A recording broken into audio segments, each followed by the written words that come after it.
आइए मेरे प्यारे दोस्तों, प्यारे प्यारे लवली स्टूडेंट्स, आज मैं आपको बताना चाहता हूँ कि इंग्लिश में जो मेन चीज़ है वो टेंस हुआ करता है। टेंस को जो मेन चीज़ें होती हैं तीन टेंस में, तीन चीज़ों से मिलकर जो है हमारा ख़ास इम्पोर्टेंट बनता है, जिसमें कि एक सब्जेक्ट होता है और आपका और वर्ब होती है और ऑब्जेक्ट। अगर हम तीनों चीज़ों की सही तरीके से जानकारी रख लें तो हमारा सेंटेंस को कोई भी गलत सिद्ध नहीं कर सकता है। तो आज मैं इसी के ऊपर आपको एक थोड़ी सी नॉलेज देना चाहता हूँ कि किसी भी कार्य को यानी एक्शन या इवेंट या टाइम को व्यक्त करने के लिए इंग्लिश में वर्ब के रूप में फॉर्म में परिवर्तन कर दिया जाता है। किसी भी टाइम को हम जब दर्शाते हैं, किसी भी इवेंट हो, एक्शन हो या टाइम हो, तो इसको हम जब व्यक्त करते हैं, करने के लिए जो इंग्लिश में एक फॉर्म के रूप में हम वर्ब का प्रयोग करते हैं और उसमें हम परिवर्तन करके जो है उसको उसमें हम लागू करते हैं, जिसे हम कहते हैं प्रेजेंट, पास्ट और फ्यूचर। तो हमारे टेंस जो हैं वो तीन प्रकार के होते हैं, यानी कि काल जिसे कहते हैं, और उनका एक्शन भी उसी के रूप में किया जाता है। जो कार्य है वो भी तीन ही रूप में किया जाता है। तो एक्शन जिसमें हम कोई कार्य को करते हैं तो उसमें क्या होता है, एक इवेंट होती है, एक घटना होती है। उस घटना का वक्त दिया होता है, टाइम दिया होता है, और उस टाइम को हम एक ऐसे रूप में व्यक्त करते हैं जो कि तीन प्रकार से हो सकता है। वो प्रेजेंट भी हो सकता है, पास्ट भी हो सकता है, फ्यूचर भी हो सकता है। और इसी परिवर्तन को हम टेंस चेंज यानी काल परिवर्तन कहते हैं। अंग्रेज़ी भाषा में वर्ब के चार मुख्य रूप होते हैं, जिसे हम कहते हैं प्रिंसिपल फॉर्म्स। पहला होता है base of the dictionary forms.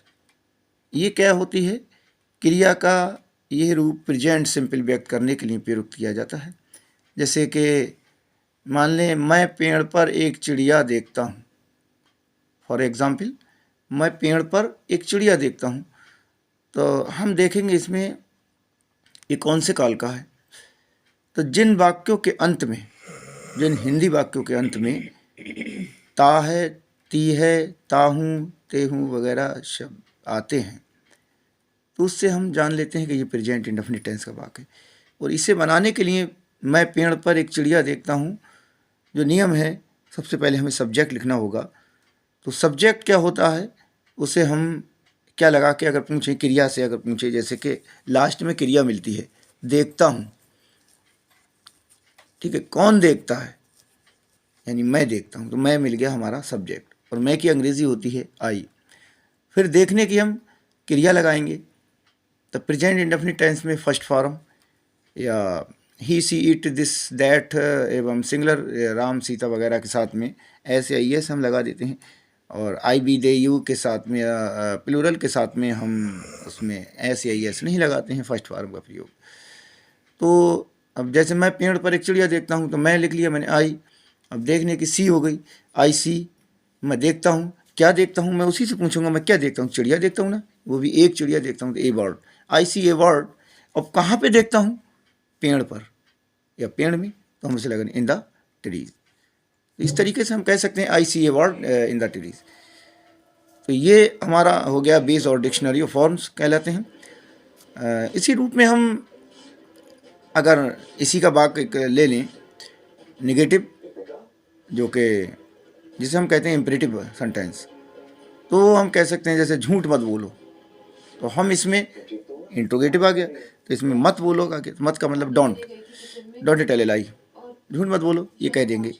या मैं कह सकता हूँ इंट्रोगेटिव वाक्य भी प्रेजेंट इंडेफिनिट टेंस का अफर्मेटिव भी हो गया, इंट्रोगेटिव भी वाक्य होता है। इंट्रोगेटिव होता है यानी क्या, क्यों, कब, क्या, अगर शुरू में आ जाता है वाक्य और या बीच में आता है, वो इंट्रोगेटिव कहलाता है। तो हमारी जो सहायक क्रियाएं उसी को हम लगा के इसे बना देंगे। जैसे मैंने कहा, क्या तुम मेरे साथ खुशी अनुभव करते हो, तो हम क्या बनाएंगे, do you feel happy with me कह सकते हैं हम, या मैं बना सकता हूँ वह एक पत्र नहीं लिखता है, तो he does not write a letter, इसे करके बना सकते हैं। तो ये प्रेजेंट इंडेफिनिट टेंस के रूल्स हो गए जो टेंस में रूल होते हैं।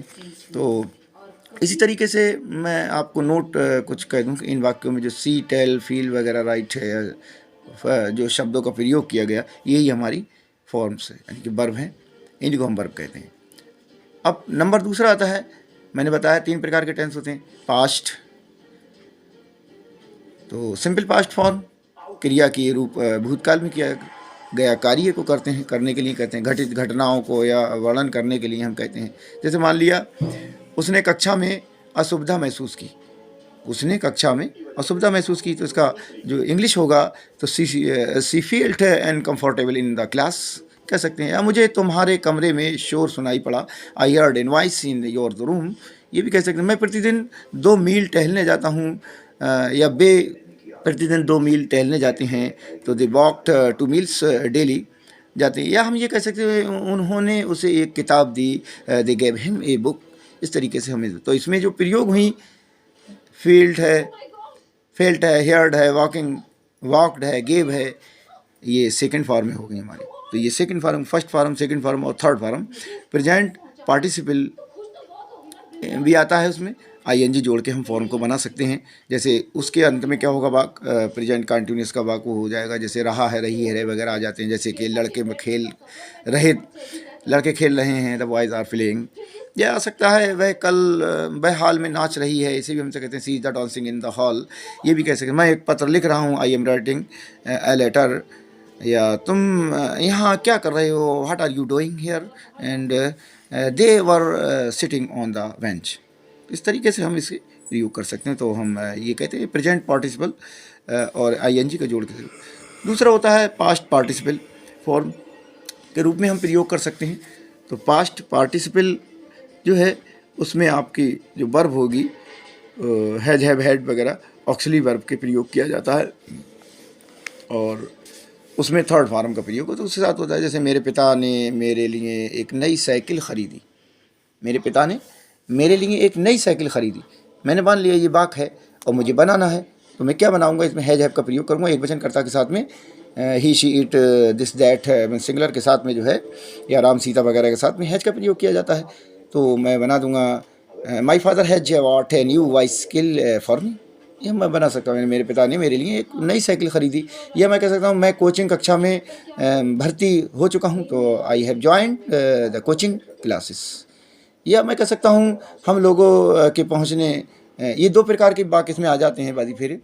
तो इसकी कंडीशन थोड़ी सी अलग होगी। जैसे मान लिया मैं एक सेंटेंस बता रहा हूँ, दो रूपों में इस सेंटेंस को जो हम कह सकते हैं। जैसे हम लोगों के पहुँचने के पहले जो गाड़ी थी स्टेशन से छूट चुकी थी, तो ये थोड़े लंबे हो जाते हैं। तो इन्हें बनाने के लिए हमें क्या होगा, जो वाक में कार्य पहले होता होगा उस वाक को हम पहले बनाते हैं, और उसमें हैड का प्रयोग करके हम वर्ब की थर्ड फॉर्म का प्रयोग करते हैं, और जो बाद में काम हुआ होता है उसे हम पास्ट इंडेफिनिट टेंस बनाते हैं। जैसे कि मैं क्या बोला मैंने, हम लोगों के पहुंचने के पहले गाड़ी स्टेशन से छूट चुकी थी। The train had left, the train had left the station before we reached there.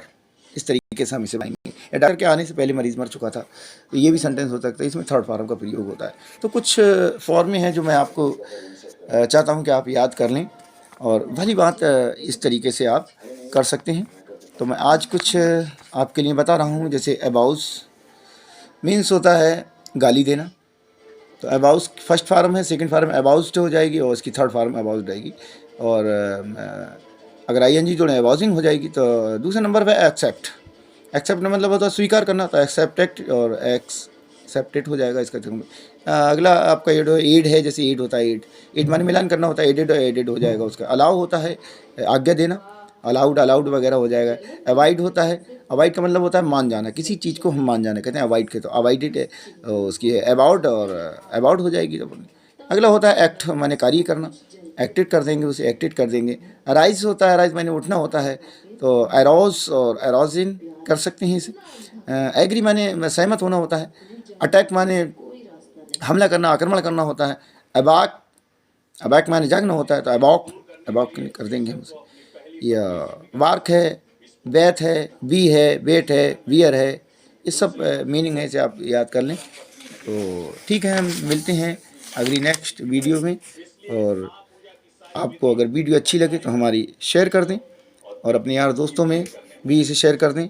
ये नॉलेजेबल वीडियो मैं आज अपने चैनल फेसबुक के माध्यम से आप तक पहुंचाने की कोशिश कर रहा हूं, और आप भी इसे सपोर्ट करें और ज़्यादा से ज़्यादा मुझे सपोर्ट करें, ताकि मैं आपको और नॉलेजेबल वीडियो बनाकर डाल सकूं। आपका बहुत बहुत शुक्रगुज़ार होऊंगा आपके, अगर इसे शेयर कर देते हैं, लाइक करें ना भूलें। और आप लोगों के प्यार से मैं अच्छी अच्छी वीडियो बनाता रहूँ। ठीक है, मिलते हैं नेक्स्ट अगली वीडियो में, तब तक के लिए खुदा हाफिज़।